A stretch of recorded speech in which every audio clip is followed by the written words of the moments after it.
नमस्कार, किसान समाचार में आप सभी का स्वागत है। मैं हूं संतोष चौधरी। तो चलिए सबसे पहले शुरुआत करते हैं मुख्य समाचारों के साथ।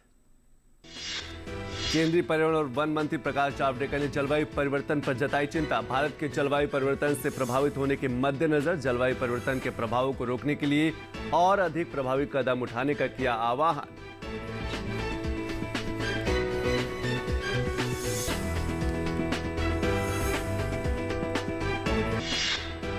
बदलते मौसम के साथ किसान फसलों में रखे सावधानी समय समय पर लेते रहे। कृषि वैज्ञानिकों से सलाह। कृषि मोबाइल ऐप का किसान ले सकते हैं मदद। तकनीक से खेती की समस्याओं को किया जा सकता है कम।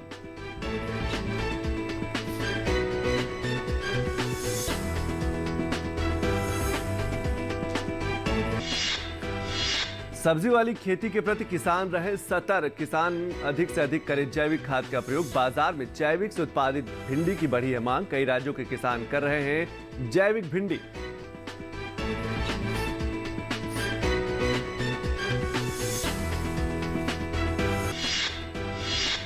और मार्च महीने में देश के निर्यात में 58% की बढ़ोतरी। $34 बिलियन तक पहुंचा निर्यात। वहीं मार्च में जीएसटी राजस्व संग्रह ने बनाया नया रिकॉर्ड। मार्च में 1,23,902 करोड़ रुपए की सकल जीएसटी राजस्व की वसूली।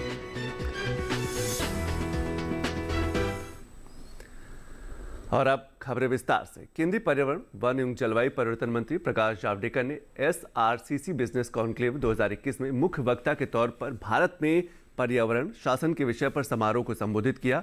उन्होंने कहा कि भारत का वैश्विक कार्बन उत्सर्जन में केवल 3% ही हिस्सा है। भारत जलवायु परिवर्तन के लिए जिम्मेदार नहीं है, लेकिन इसे झेलना पड़ रहा है। उन्होंने साथ ही कहा कि हमें इसे रोकने के लिए ज्यादा कदम उठाने होंगे। India is only 3% for carbon emissions over last century or 2 centuries. So we are not responsible for climate change. But because we are suffering, because we are vulnerable, and in any such crisis, in any such disasters, who suffers? The poor. And therefore, we have to be doing more actions to save ourselves. इसके साथ ही केंद्रीय मंत्री ने एक प्रतियोगिता की भी घोषणा की। उन्होंने छात्रों से कहा कि वे अपने कैंपस में हरियाली रखने के लिए इस प्रतियोगिता में हिस्सा लें। उन्होंने छात्रों से कहा कि वे केवल पौधारोपण ही न करें, बल्कि पौधे की विकास भी वो सुनिश्चित करें। We will make a competition for college campuses, universities to become sustainable green campus. What are the fundamentals of that competition? First is consume less water and generate more water. For maintaining water and increasing the groundwater table, we have to plant greenery. That also creates carbon sink. So plant more trees. But now I have changed it. Plant and grow more trees. और जब हम बात जल संरक्षण या जल संचयन की करते हैं तो उसमें जब कृषि की बात आती है तो कृषि में लगभग 60% से अधिक पानी बर्बाद किया जाता है, पानी का दुरुपयोग होता है। इसीलिए सरकार ये प्रयास कर रही है कि किसानों को जागरूक करे। ड्रिप इरिगेशन यानी कि जो बूंद बूंद यानी कि जिसे हम टपक पद्धति कहते हैं, उसके माध्यम से खेती करे। इसलिए सरकार ड्रिप इरिगेशन को लेकर अनुदान भी देती है और किसानों को जागरूक करती है कि वो ड्रिप इरिगेशन को अपनाएं। और इसमें कुछ और भी जो आंकड़े निकल के हैं उसमें ये भी बताते हैं कि बूंद बूंद सिंचाई पद्धति से जो फसल उत्पादन है वो भी बढ़ जाता है, उसकी गुणवत्ता भी बढ़ जाती है। तो कुछ किसान ऐसे ही बूंद बूंद पद्धति के माध्यम से खेती कर रहे हैं और आत्मनिर्भर बन रहे हैं। पेश है खास रिपोर्ट। केंद्र सरकार द्वारा चलाई जा रही प्रधानमंत्री सिंचाई योजना के तहत पर ड्रॉप मोर क्रॉप सिंचाई योजना जल संरक्षण के क्षेत्र में काफी मुफीद साबित हो रही है। उत्तर प्रदेश के सोनभद्र जैसे पिछड़े और कम पानी वाले पहाड़ी क्षेत्रों में खेती कर रहे किसान जहां छोटे छोटे उपकरणों का इस्तेमाल कर जल संरक्षण कर रहे हैं, वहीं अपनी फसलों को बेहतर लाभ भी दे रहे हैं। किसानों का मानना है कि स्प्रिंकलर, मिनी स्प्रिंकलर या ड्रिप जैसे सिंचाई उपकरणों से न सिर्फ पानी की बचत होती है बल्कि पानी की एक एक बूंद उपयोगी सिद्ध होती है। सर, पहले हम लोग जो खेती करते थे अपना सिंचाई वाला साधन, तो पाइप जो होता था, हस्ती पाइप जिसको बोलते हैं, उसी की सहायता से करते थे और बीच बीच में तोड़कर करते थे। नाली के माध्यम से पानी जाता था खेतों में। तो उसमें सर क्या होता था कि कभी कभी ऐसा होता था जैसे खेत हमारा समतल नहीं होता है, प्रायः कहीं ऊंचा नीचा होता है तो पानी भर जाता था, कहीं ज़्यादा हो जाता था, कहीं कम, जो कि फसल के लिए नुकसान करता है। इसके बाद प्रधानमंत्री कृषि सिंचाई योजना आई हम लोगों के ज़िले में, जो कि उद्यान विभाग के द्वारा मिला, और उसमें इतनी खासियत है कि 90% छूट पर और मिनी स्प्रिंकलर, पोर्टेबल स्प्रिंकलर और ड्रिप, ये सब जो है 90% छूट पर मिला, जो कि हम लोग के यहाँ लगा है और उसका बड़ा अच्छा लाभ ले रहे हैं। स्प्रिंकलर जो है इतना बढ़िया सिंचाई का साधन है कि यदि मटर की सिंचाई हमको करना है, चना की सिंचाई करना है, तो बिना स्प्रिंकलर के उससे हम अच्छा उत्पादन नहीं ले सकते। मटर में जो ही हम सीधी सिंचाई करेंगे पाइप के द्वारा, त्यों ही हमारा मटर खराब हो जाता है, और हम लोग इसका प्रैक्टिकल करके भी देख चुके हैं। और स्प्रिंकलर से यदि सिंचाई कर दिया जाए तो उसमें नॉर्मल उत्पादन से जो है 1.25 गुना उत्पादन बढ़ जाता है। पहले हम सिंचाई करते थे तो उसमें से ज़्यादा पानी लगता था।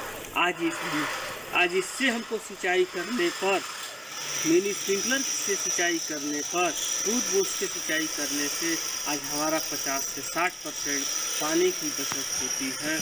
इस हल्की सिंचाई से पौधों का विकास और हमारे जो मिनी स्प्रिंकलर आज चल रहा है, अच्छे ढंग से तापमान को भी मेंटेन कर दे रहा है, जो ऊपर से कीड़े हैं उनको भी साफ सुथरा सफाई कर दे रहा है। ड्रिप और स्प्रिंकलर जैसे उपकरणों से सिंचाई करने वाले किसान ये भी मान रहे हैं कि इससे फसलों को उनकी आवश्यकता के हिसाब से तो पानी मिलता ही है, साथ ही साथ जल संरक्षण की मुहिम को भी बल मिलता है, जो आज के समय में बहुत जरूरी है। सोनभद्र जिले के हॉर्टिकल्चर ऑफिसर SK शर्मा ने बताया कि सोनभद्र जैसे जिले के लिए इस तरह के उपकरण काफी लाभकारी हैं, जिससे किसान सरकार की सब्सिडी के तहत इन उपकरणों को लगाकर अपनी पानी की बचत के साथ साथ ऊर्जा की भी बचत कर रहे हैं। हमारे यहाँ प्रधानमंत्री कृषि सिंचाई योजना पर drop more crop micro irrigation योजना है, जिसमें भारत सरकार और उत्तर प्रदेश सरकार द्वारा पैसा उपलब्ध कराया जाता है। इसमें ड्रिप सिंचाई जो है हमारे जनपद के लिए बहुत महत्वपूर्ण है, क्योंकि सर हमारे यहाँ जो वाटर लेवल है वो लगातार नीचे जा रहा है और आने वाली पीढ़ियों को हम पानी कैसे दें, ये हमारी जिम्मेदारी है। इसलिए सिंचाई के लिए ड्रिप बहुत ही बेहतरीन और इस जनपद के लिए तो रामबाण है। और ड्रिप सिंचाई हमारे किसान बहुत तेज गति से ड्रिप सिंचाई की तरफ आकर्षित हुए हैं, लगा रहे हैं लगातार। लगभग 500 हेक्टेयर से ऊपर की जो है ड्रिप के सिस्टम लग चुके हैं, जिसका उपयोग किसान कर रहे हैं। इसके अलावा कम से कम 1000 से ऊपर फार्म हमारे कार्यालय में आ चुका है। किसानों के मुताबिक परंपरागत सिंचाई से पानी बर्बाद होता था और ऊर्जा की भी काफी खपत होती थी, जिससे पैदावार पर लागत बढ़ जाती थी, लेकिन अब उन्हें पहले से काफी लाभ हो रहा है। जल है तो कल है। कृषि में जल के बेहतर प्रबंधन के साथ साथ वर्षा जल का संचयन आज समय की मांग है। किसानों को इस पर भी ईमानदारी के साथ कोशिश करने की जरूरत है। Bureau report, DD news. तो देखा आपने कि 90% सब्सिडी के माध्यम से, प्रधानमंत्री सिंचाई योजना के माध्यम से आपको ड्रिप स्प्रिंकलर की जो यूनिट है वो मिल रही है। आपको थोड़ा सा सतर्क होने की जरूरत है, उद्यान विभाग और कृषि विभाग से संपर्क करने की जरूरत है, और ऐसी ढेर सारी जो योजनाएं हैं उनका आप लाभ उठा सकते हैं। और अब बात करते हैं GST की। मार्च में GST राजस्व के रूप में 1,23,902 करोड़ रुपए का संग्रह कर नया कीर्तिमान बना है। वित्त मंत्रालय ने बताया कि यह पिछले वर्ष के इसी महीने में प्राप्त GST के मुकाबले 27% अधिक है। केंद्र ने कहा कि पिछले 6 महीनों में GST राजस्व की वसूली 1 लाख करोड़ रुपए से अधिक के स्तर पर बनी हुई है। यह स्पष्ट संकेत मिलता है कि कोविड महामारी के बाद देश आर्थिक स्थिति में सुधार की ओर अग्रसर है। मंत्रालय का यह भी कहना है कि GST, आयकर और IT प्रणाली समेत विभिन्न स्रोतों के गहन डेटा विश्लेषण से जाली बिलों पर नजर रखने और प्रभावी कर प्रशासन से पिछले कुछ महीनों में कर राजस्व में लगातार बढ़ोतरी हो रही है। और इसी के साथ बात निर्यात की भी। देश का निर्यात कारोबार मार्च में 58.23% उछलकर 34 अरब डॉलर पर पहुंच गई। इंजीनियरिंग, रत्न आभूषण तथा औषधि जैसे प्रमुख क्षेत्रों में माह के दौरान अच्छी वृद्धि दर्ज की गई, जिससे निर्यात बढ़ा है। मार्च 2020 में 21.49 अरब डॉलर था। आयात भी 52.89% बढ़कर 48.12 अरब डॉलर रहा। एक साल पहले मार्च 2020 में ये 31.47 अरब डॉलर था। और देश भर में बदलते मौसम के तहत किसानों को अपनी फसलों का विशेष ध्यान रखने की जरूरत है। मौसम बदलने के साथ ही किसान अपनी खेती बाड़ी में क्या क्या रखे सावधानियां, पेश है इस खास रिपोर्ट में।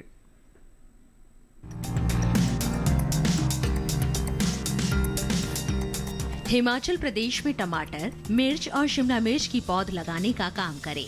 इन दिनों हिमाचल प्रदेश के पहाड़ी क्षेत्रों में किसान पहले से खोदे गए गड्ढों में सेब की पौध की रुपाई कर सकते हैं।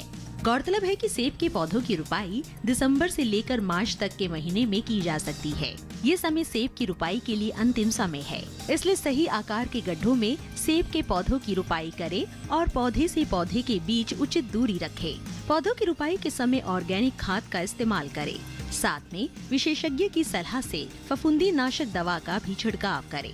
अगर पहले ही पौधों की रुपाई कर चुके हैं तो तना छेदक और अन्य कीटों की निगरानी करते रहें। इस समय हिमाचल प्रदेश में अनार की रुपाई भी की जा सकती है। रुपाई के समय पौधों की खराब टहनियों की छटाई कर दें और इन पौधों को सीधी पड़ने वाली धूप से बचाएं। समय समय पर पौधों में सिंचाई करते रहे। वहीं कीवी के पौधों में भी सिंचाई की जरूरत है।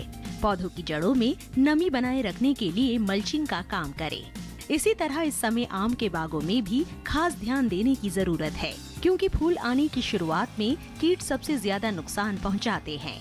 किसानों को सलाह है कि वो आम के बागों में विशेषज्ञ की सलाह से कीटनाशक दवा का छिड़काव करें। आम के पेड़ों की क्यारियां साफ करें। बाग में मौजूद खरपतवार को उखाड़कर नष्ट कर दें। बागों में सिंचाई का काम पूरा हो जाना चाहिए। अगर जम्मू कश्मीर की बात करें तो यहाँ के किसान टमाटर, बैंगन, मिर्च, खीरा, लौकी, कद्दू, करेला और भिंडी जैसी सब्जियों की रुपाई करें। घाटी क्षेत्र में खरीफ की सब्जियों की बुआई के लिए नर्सरी तैयार करें।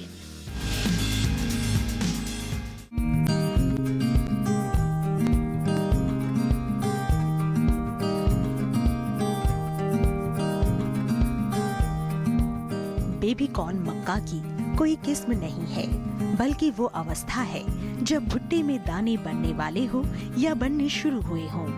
इसका इस्तेमाल सलाद के साथ साथ सब्जी, खीर और हलवे में भी होता है।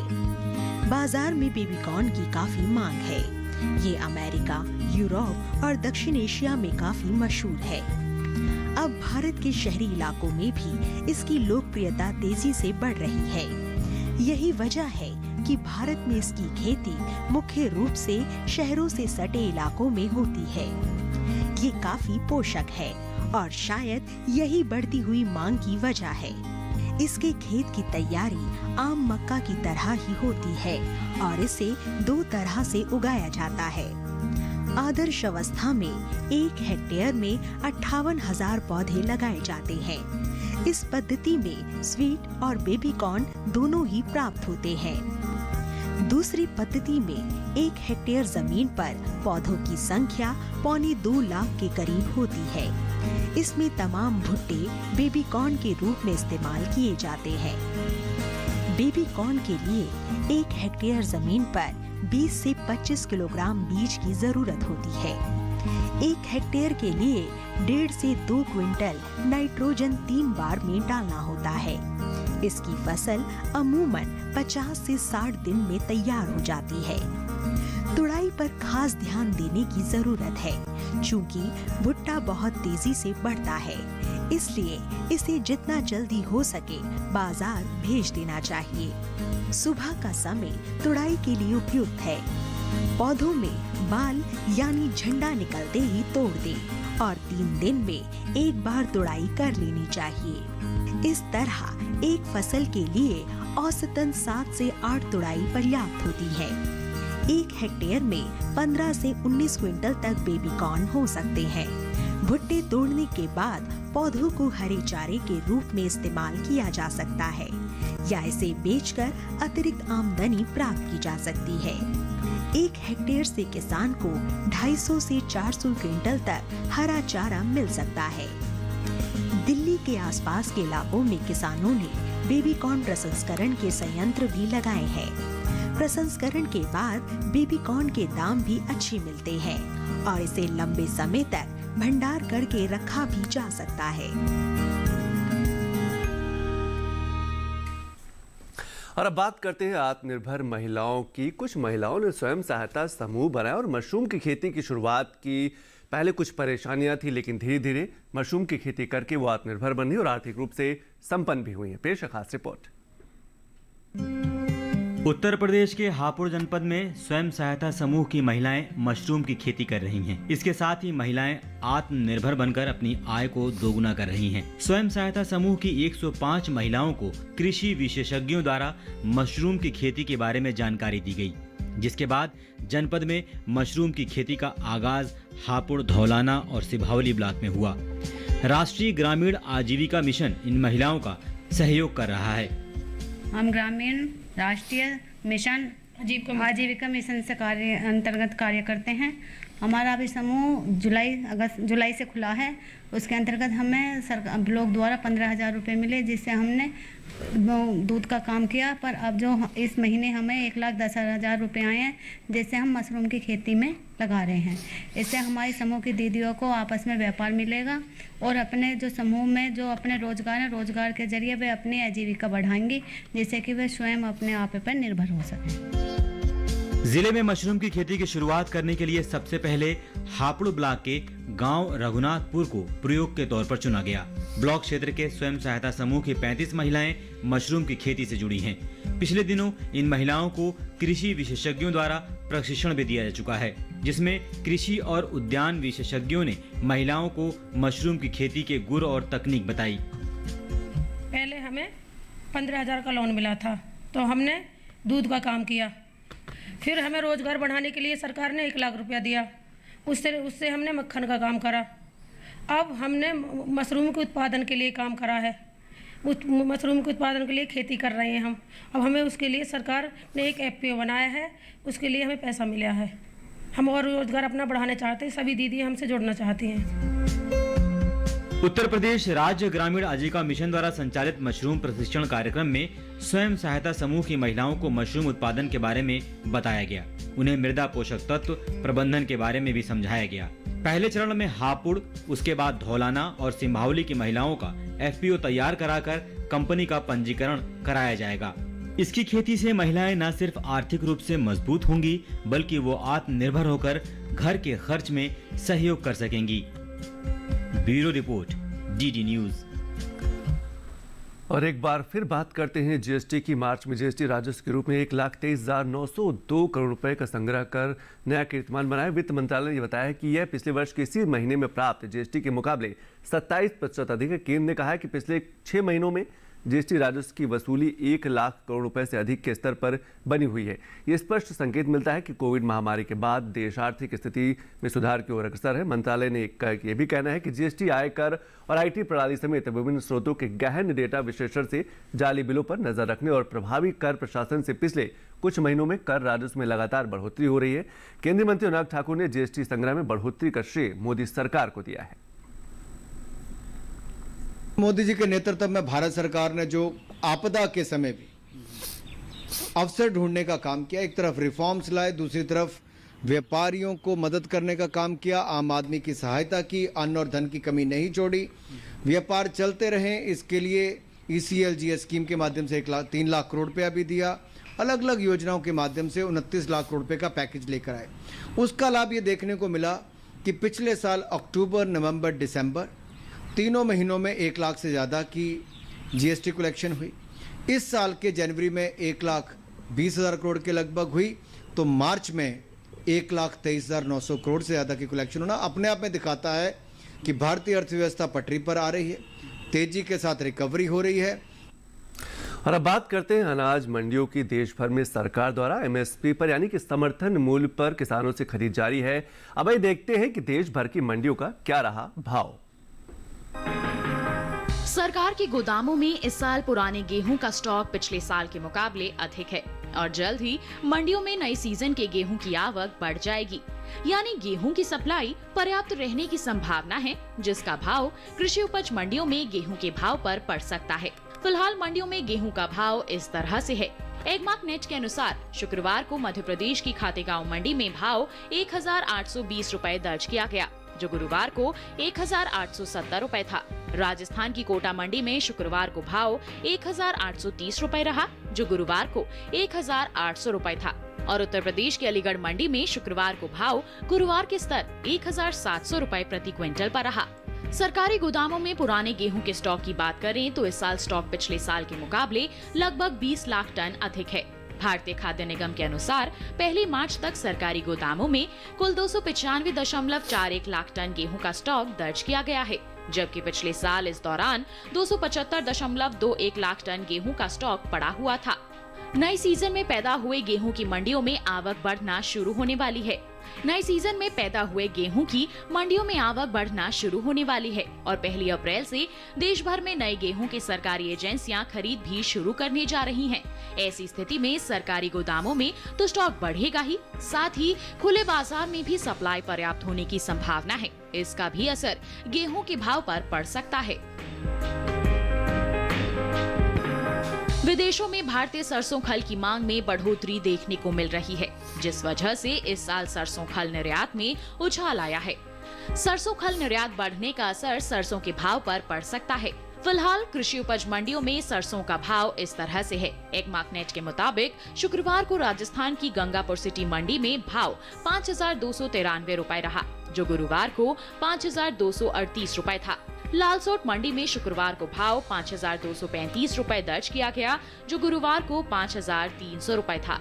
और उत्तर प्रदेश की आगरा मंडी में शुक्रवार को भाव 5125 रुपए रहा, जो गुरुवार को 5120 रुपए था। सरसों खल निर्यात की बात करें तो चालू वित्त वर्ष 2020-21 के पहले 11 महीने यानी अप्रैल 2020 से फरवरी 2021 के दौरान देश से निर्यात लगभग 18% बढ़ा है।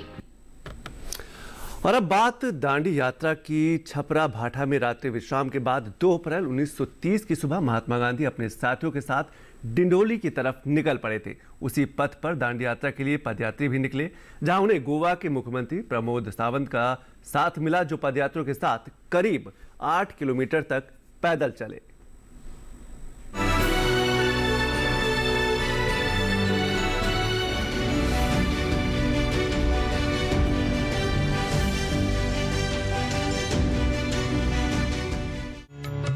अप्रैल 2021 की सुबह छपरा भाठा से डिंडोली के लिए दांडी यात्रा उसी पथ पर निकली जिस पथ पर साल 1930 में महात्मा गांधी निकले थे। छपरा भाठा में गोवा के मुख्यमंत्री प्रमोद सावंत पदयात्रियों के साथ जुड़ गए और वहां से उधना 3 रास्ता तक पैदल यात्रा की, जहां बीच में महिलाओं और बच्चों की तरफ से पदयात्रियों और मुख्यमंत्री का भव्य स्वागत हुआ। दांडी यात्रा में गोवा का प्रतिनिधि, गोवा का मुख्यमंत्री होने के नाते मुझे आज सहभाग होने मिला। ये मेरा परम सौभाग्य है और इस दांडी यात्रा के प्रति फिर से एक बार देश में जो सत्य, अहिंसा और जो धर्म से, और मुझे लगता है कि राष्ट्र के प्रति राष्ट्र भावना जगाए, राष्ट्र के प्रति प्रेम जगाना, यही संदेश सबको मिलेगा। इसीलिए मैं माननीय पंतप्रधान नरेंद्र मोदी जी का बहुत बहुत आभारी हूँ। 2 अप्रैल 1930 डिंडोली में दोपहर का विश्राम कर महात्मा गांधी देर शाम वांज पहुंचे थे।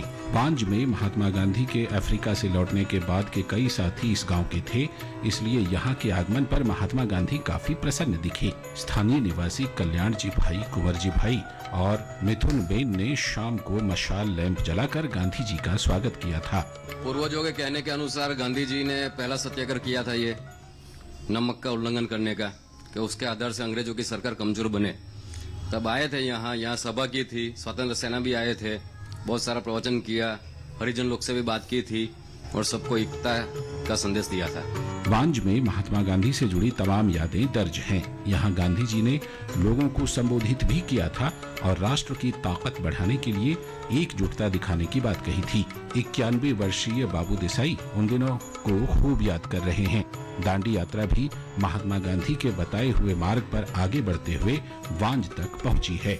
यहाँ की तस्वीरों में दर्ज है कि 2 अप्रैल 1930 को महात्मा गांधी वांज आए थे और यहाँ आकर महात्मा गांधी बेहद खुश थे, क्योंकि महात्मा गांधी के कई साथी इस गांव के थे और उन साथियों ने महात्मा गांधी के आगमन पर मशाल जलाकर उनका स्वागत किया था। कैमरामैन कुलदीप शर्मा के साथ धीरज कुमार, डीडी न्यूज, वांझ।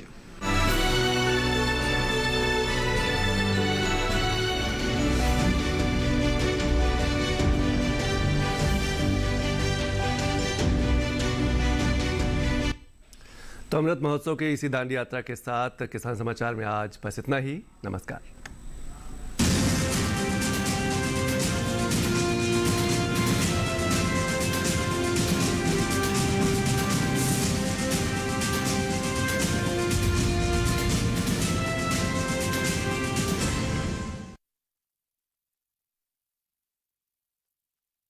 तुम्हारी कृपा से मेरी बरसों पुरानी इच्छा पूरी हुई। मुझे नहीं याद कि मैंने इसे आशीर्वाद कब दिया। कल जब मुझसे भेंट करने आना